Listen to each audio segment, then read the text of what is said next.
제가 듣기로는 80세 이런 분들도 이혼을 하세요? 하시죠. 90대에도 이혼하시는 분들이 생각보다 있으세요. 진짜요? 네. 그리고 그 이유가 부정행위인 경우도 꽤 있어요. 그 감정이 젊은 사람들의 연애와 크게 다르지 않아요.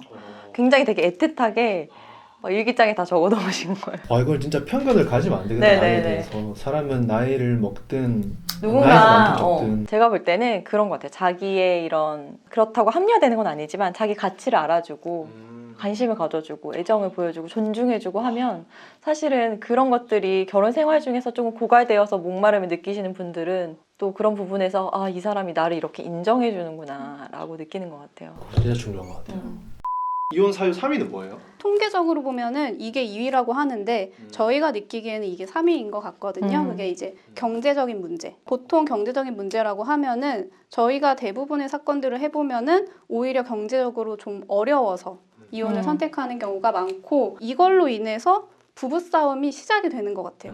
그러니까 경제적인 문제로 인해서 부부싸움이 시작이 되면은 그건 사실 해결이 어렵잖아요. 이게 성격 차이면은 맞춰가고 부정행위면 용서하고 이런 부분이 있는데 경제적인 문제는 사실 해결을 하고 싶어도 할 수가 없기 때문에 그걸로 인해서 갈등이 좀 커요. 그리고 지속적이고.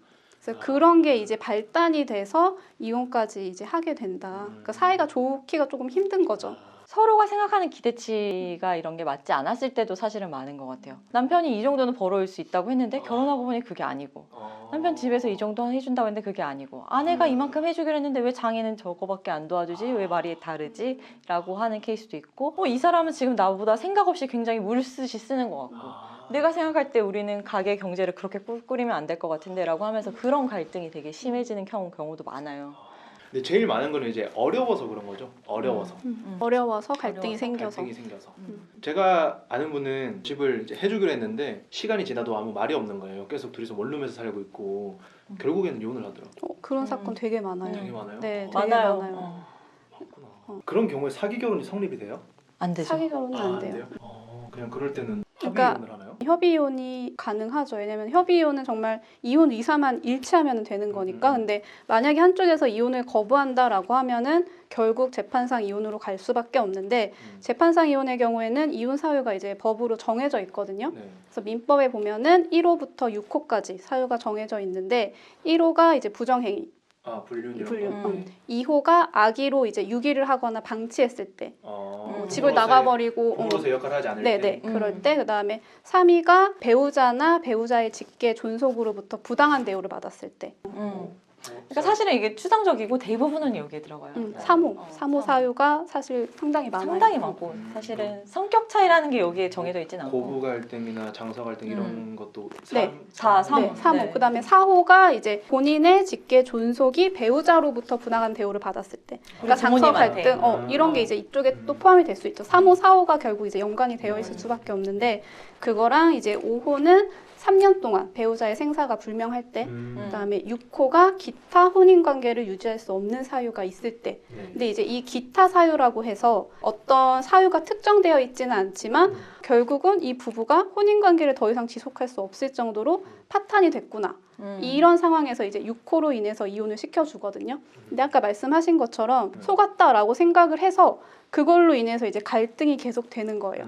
갈등이 계속 되다 보니까 결국 이 부부관계가 다시 결합되기 어려운 정도로 파탄이 됐고 이 경우에는 법원에서 6호 사유에 의해서 이혼이 되는 된다. 거죠.